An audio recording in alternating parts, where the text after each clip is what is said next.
Hello, good morning. I'm Muhammad Iqbal Fadil Setiawan. You can call me Iqbal, and I'm interested in fish spelling together. I don't want to share my experience because it's very important to me. So I just want to inform you guys about how do I survive in Surabaya.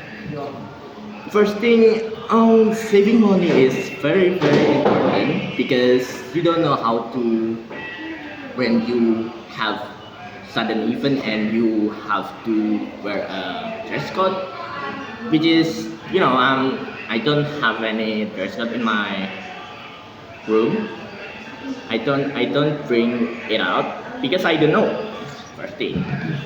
And the second thing is you have to very disciplined about your own health because I don't know in that company you be friends and at the same time they don't care about you, so you have to still alive somehow.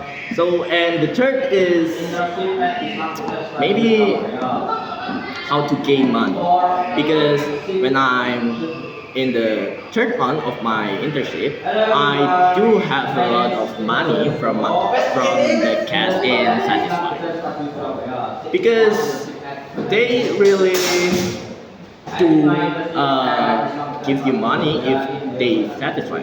So